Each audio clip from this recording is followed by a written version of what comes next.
Hello and welcome. I am happy to be joined today by Jay Wong of Zyber Solutions in Perth, Australia. So this is our first guest from that far away, at least from me.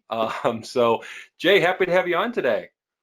Thank you, Doug. Well, good morning from down under. It's in your case, an evening over there. So thanks for Yes. staying up. Really excited to be part of my first podcast too. Oh, great. So, why don't you tell us a little bit about yourself and your managed services business there in Perth? Managed services. I sort of fell into managed services before managed services. The term managed services became sort of well known. Hmm. A little bit of background on myself and my journey. Graduated from Curtin University of Technology here in Perth with a computer systems and electrical engineering degree. Being the quintessential geek, was always hanging around the tech forums and the overclockers forums, and always wanted to play with the latest tech gear or the latest motherboard, overclocking the latest chips. But like all sort of graduate students, had like no money at all to play with all these gears. So, so one day I was thinking to myself, how can I get my hands on all these latest and greatest tech toys with Hmm. no money and make some money in the process? Good plan. So that was a dilemma at that time. So I was thinking about that, for not very long actually. I got a little light bulb moment. So I said, I will start a computer store. Ah, yeah. Yep, just a little computer store. Then came the next problem: where am I going to get the money to start a computer store? So I thought to myself, I've got this $3,000 student credit card Uh-oh. that I got from a credit card that I got from the bank. So I thought I will buy hardware on the credit card, roll the money, make sure it's all paid off Hmm. before I get charged interest each month. And basically did that to start my little computer business. Okay. So I basically went into retail and fell into retail because I wanted to play with the latest computer gear. Retail was great. That was in Yeah. the early 2000s. People were buying computers, white box. People were building computers. We were Hmm. building what we term now white boxes. Hmm. However, as more and more retailers got into the industry, the margins started becoming smaller, and Yeah. the landscape just became very, very competitive. I'm sure it's the same over there in the US. Yes. During that time, I'd say 95% of our customers in retail were the sort of walk-in and referral-based Okay. resident consumers. So, the margins were small. We were sort of working on volume, and there really wasn't any services to speak of. People were Hmm. just buying Yeah. computers, and it's like building pizzas. You Yeah. buy parts, roll the credit card, sell it, make the margin, and make another pizza. That's what we did. So one day I got a call from a business locally looking to purchase a couple of PCs. So I gave them a quote, as I do, and they said, okay, let's do it. Can you deliver? Bear in mind at that time everyone was coming into the store and Hmm. picking it all up. So I said, uh, okay. So they said, okay, how much? So I sort of just blurted out $20. Is Hmm. that okay with you? So they said, okay, let's do it. So I said, all right, it'll be ready by tomorrow. I'll deliver it for you and make sure you got some money for us. Hmm. So the next day, we finished the computers and delivered the PCs. Drove there, went to the reception, dropped them off at the front reception counter, and the lady said, "Oh, can you install it for us?" I said, "Okay, why not?" So I was just winging it at this Yes. point. So she goes, "Well, okay, how much?" So I said, $20. And she goes, "For both?" I said, "Yeah, why not?" So she looked at me, and clearly she was sort of thinking, "You're winging this, aren't you?" So I said, "Okay, let's do it." That was actually the beginning of Cyber Solutions, Hmm.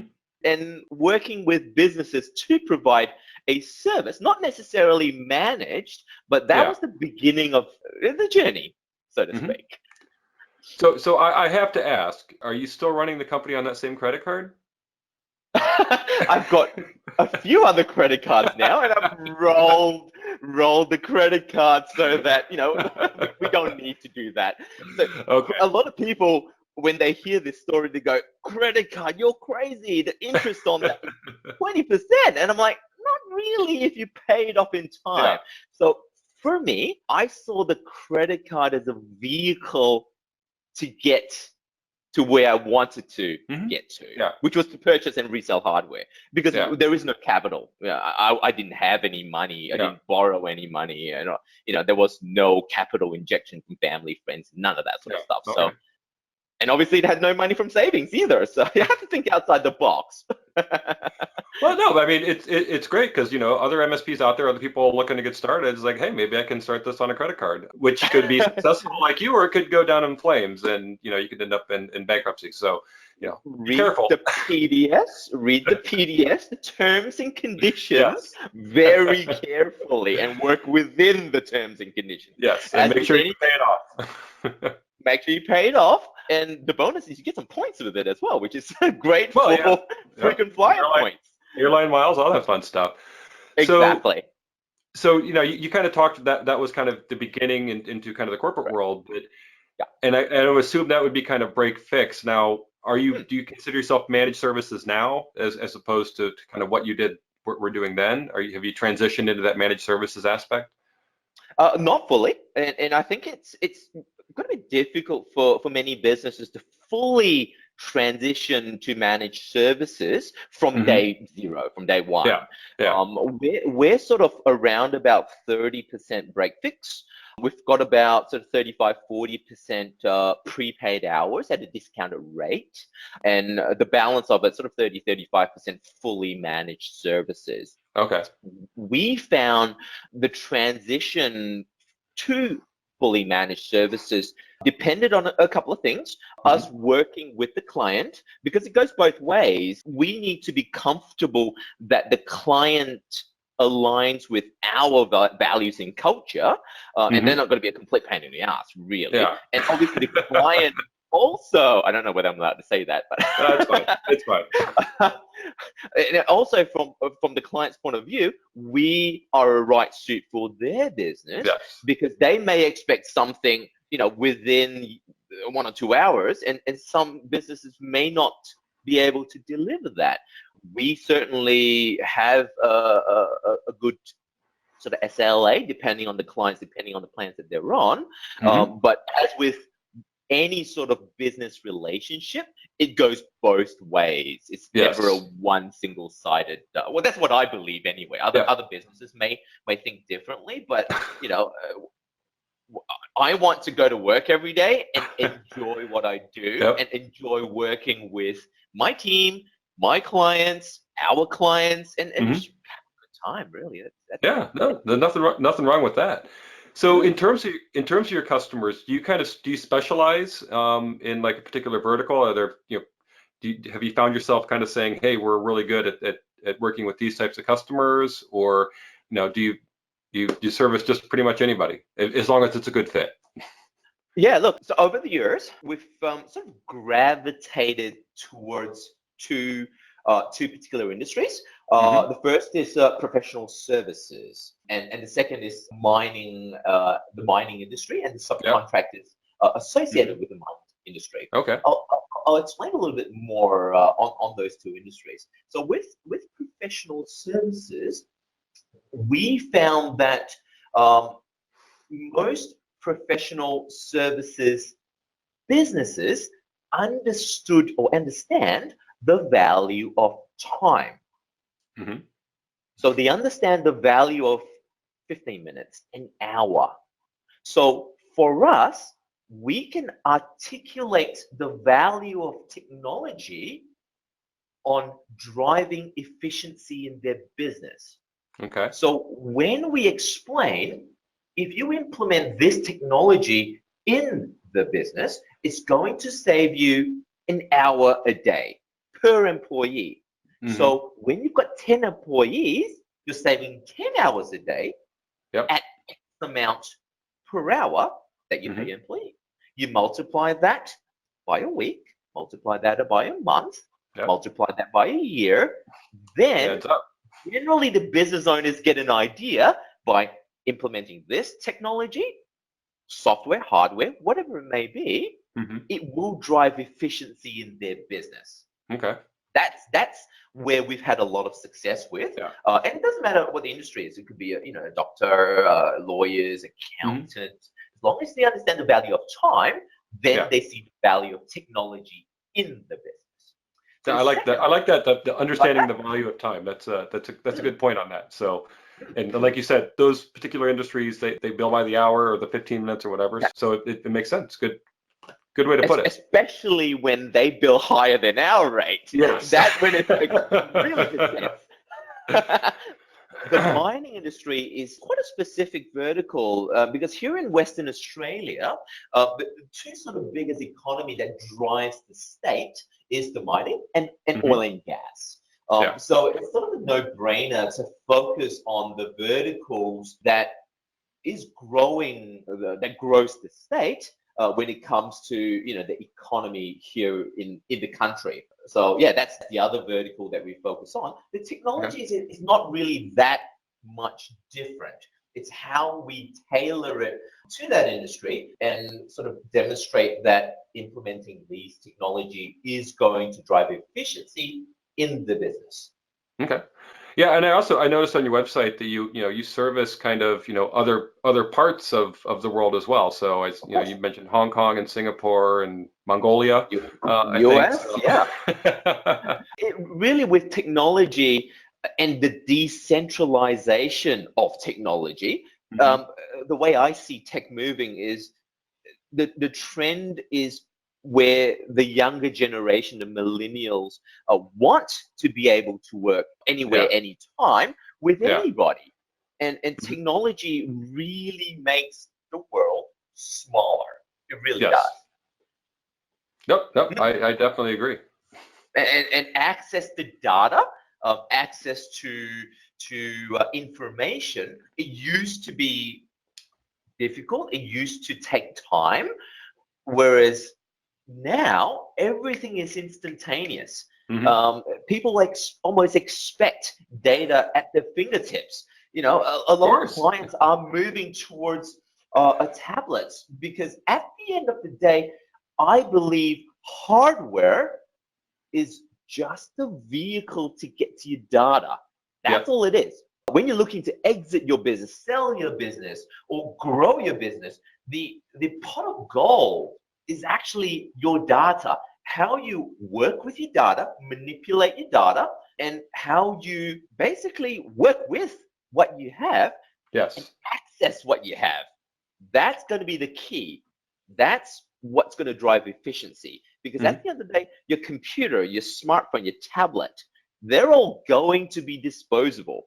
Yes. They're just going to be a vehicle to get to your data. How you protect your data, how you make it resilient, how you manipulate it, how you translate it to something meaningful, that I believe is going to be the key. And that's what's going to be timeless, I believe, anyway. Yeah. No, I agree. I mean, data controls the world. So that's it. Obviously, software goes kind of hand in hand with that. Now, what kind of software do you guys use? RMM, PSA, those types of things. Do you standardize? Yeah. Do you make your customers standardize on certain sets of software? So a lot of people actually ask us in this industry. A lot of people look at us and say, what do you use? What programs do you use? What PSA, RMM, AV, security? So let's start from a hardware perspective. We used to do a lot of white boxes, but what we found is standardizing with a manufacturer not only gives you may pay more for standardization. Don't get me wrong. So you're paying a premium for it.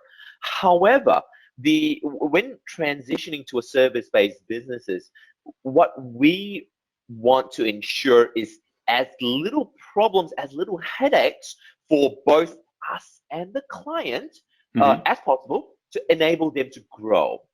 So that means they have as little headaches as possible with their equipment, and we need to ensure that is the case. So what we decided is to focus on working with a vendor, making sure every single piece of equipment is supported for the life cycle, at least 3 years. Every hardware that goes out has 3-year warranty. Every equipment that goes out has 3-year warranty. That ensures that for the term that we support the client, we know that the equipment that they're using, there's a peace of mind that for 3 years, we can call the manufacturer, replace a motherboard without reinstalling the operating system. The biggest problem with white boxes is the life cycle of motherboards are 6 months.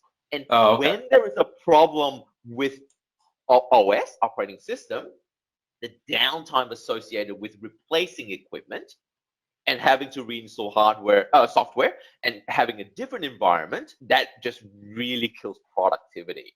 So in terms of hardware, that was the best move that we did, standardizing with a vendor. We chose Lenovo. What here is very good. It may vary from country to country. We're impartial.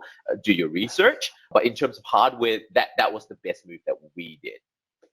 In terms of software is constantly evolving. So we constantly look at our solution stack, refine our best practices internally.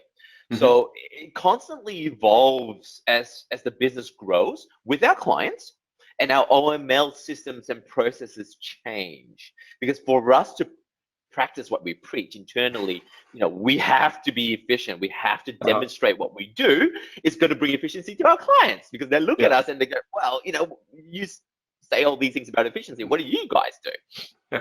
In terms of the tools, right now, people then go, oh, well, what do you use, sort of thing. So we use ConnectWise. So we drink Arnie's Kool-Aid. ConnectWise.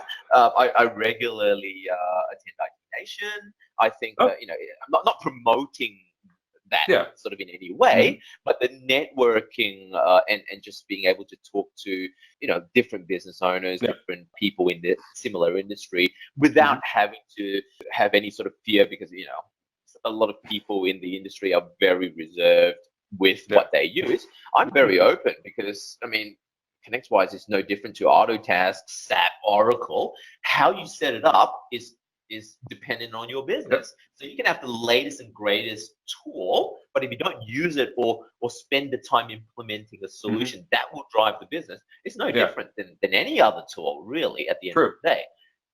So how much time and effort you put in is how much you get out of it. We run ConnectWise. Accounting system, we use Xero, which is very big here in Australia. We used to use QuickBooks, but we run Xero because of the integration with the external vendors. It's open API, so there's a lot of cloud support with other vendors that work well with it. We integrate with YSync. We use LogMeIn. We don't have a dedicated RMM tool. We're still on the LogMeIn platform until we see the need. We've got multiple layers of security, because I think one security solution is never enough. We've got AV, we've got anti-malware, or we've got DNS protection, because it is really in our best interest to ensure that the client has no problems, because that's what we preach. And we say, look, this is the stack that you need to ensure your business runs smoothly, effectively, and efficiently. And if they say, oh, we'll take away this one. So normally when they say that, I say, well, if you're going into a doctor's operation on your knee, and he goes and he tells you, this is what I need to do to operate on your knee. I'm using an aluminium or stainless steel knife. You don't go to him and go, oh, can we use a cheaper knife from IKEA? It just doesn't. You know what I mean? So if you want that level of service, you have to not only pay for it, but believe that our recommendation is going to work for you. The doctor's going to say, Yep. we're going to sterilize everything. You're not going to say, oh, let's not sterilize it and use a knife off the shelf because it's going to be, 20% cheaper to operate on. That's that's what I believe. Okay. No, no, it all makes perfect sense. So, trust the expert in terms of what they tell you to use. So, Yeah, yeah. I will never, I never question my doctor. Just like I never questioned my doctor because Yeah. until such point he stops up an operation, I'm going to believe that he is the best person that Hmm. will work in my best interest to operate on my knee. And Yeah. in our position, we position ourselves as the trusted technology advisor to Hmm. ensure your business runs successfully. Right. So, talking about all that, if someone's just getting started Mm. in the services, whether they want to open a computer shop with a credit card or what, what kind of advice do you have for someone who's just getting started? And I know a lot of people kind of come to this industry from, a career in IT, and they're like, well, Mm. no one listens to me. I know what I can do best, and I'm just going to go out there and do this on my own. So, what kind of advice do you have for those people starting out? That's a really, really good question, Doug. So most IT guys, and I'm speaking just on a general, broad sort of scenario. Most Yeah. technology and IT guys are introverts. I know I Hmm. was. That was probably the most difficult part for me while building a business. For Hmm. someone that is an introvert to speak to another human being as opposed to being a keyboard warrior, that was the most difficult, the most challenging part in my journey. Hmm. So the first piece of advice I'd like to offer and share is to learn to network and build relationships. Get out there, Hmm. join a social group, join a networking group in your local area. It could be a business related, it could be industry related. Just Hmm. go there as a visitor and say, look, hey guys, I'm in technology, and just have a chat because you'll find that people come to you. That's where you start to build confidence, and that made a big difference, a huge Okay. difference in how I sort of developed personally. Hmm. Looking back. The Yeah. second thing, the second thing that thinking back that I thought I probably should have done earlier is in your home office, your study room, wherever you are, where you focus on what you're trying to do, Hmm. write on a very big piece of paper in bold writing why you're doing what you're doing. Why you're doing what you're doing. Stick it Hmm. up on the wall. Stick it up on the wall in front of you. Because I'll tell you why.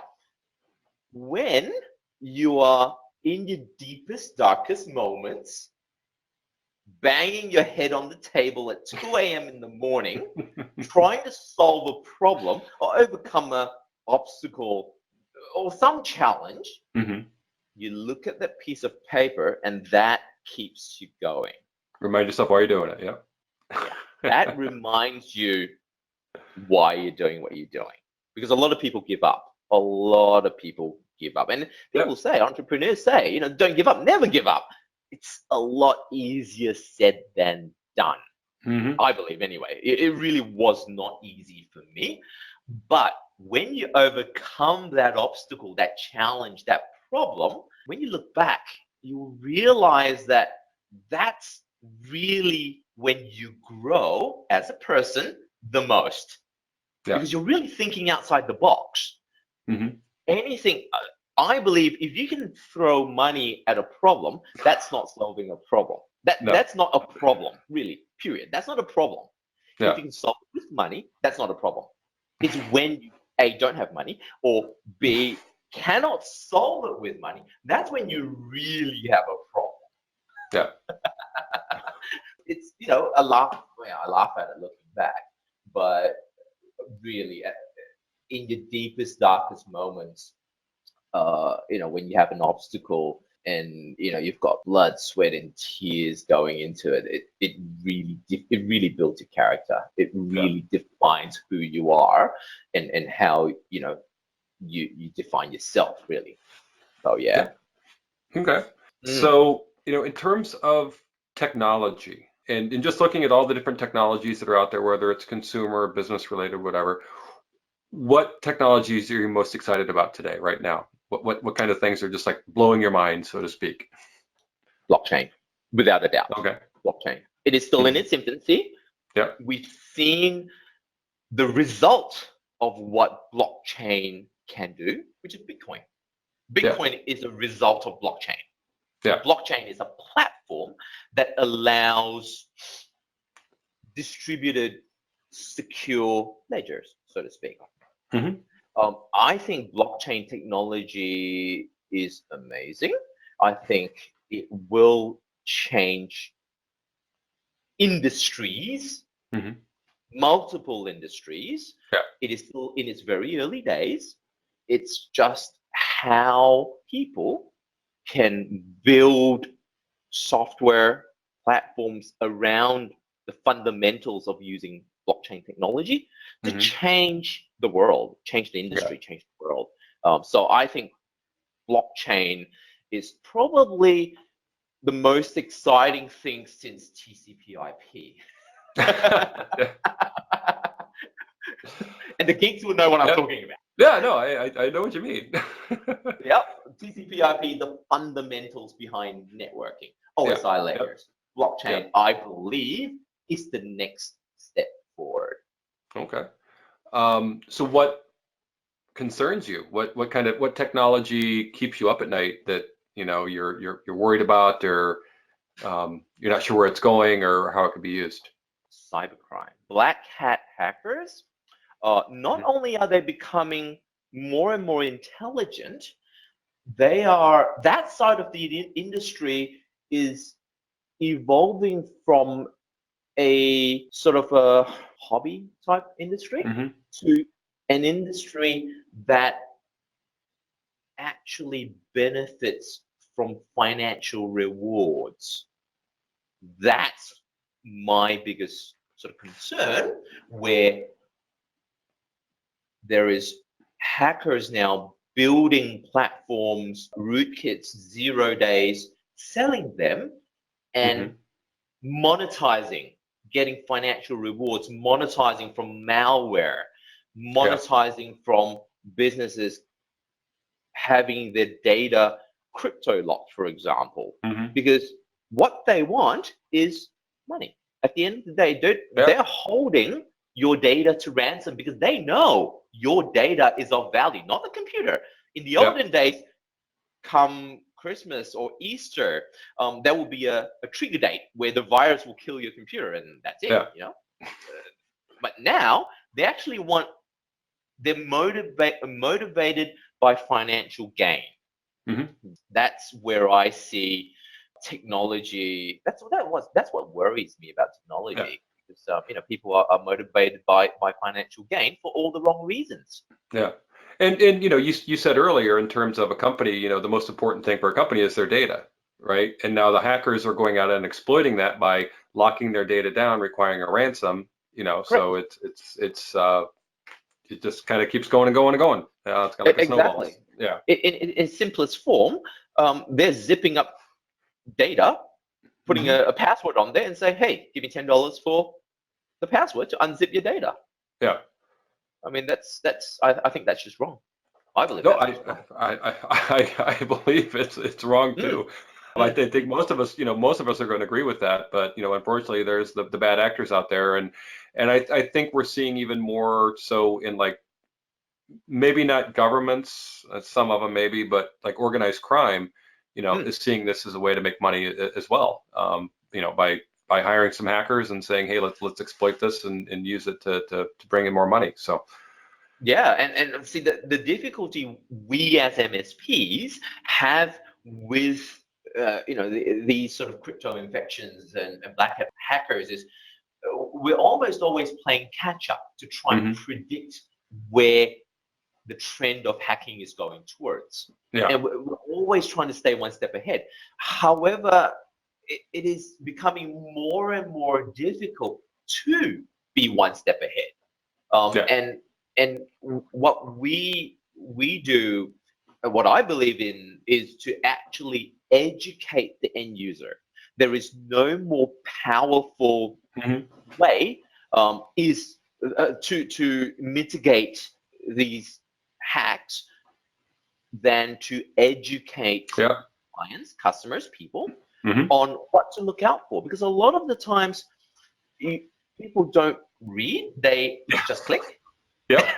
Really? They just What, open the Microsoft emails, support? click. Really? Okay, yeah. That's it. Yeah, they just click. And a lot of people are just not, they just never had the education or knowledge behind them. And Yeah. there's only so many antivirus, anti-malware, anti-whatever it is that we Mhm. can put in, because it's like a lock on the door.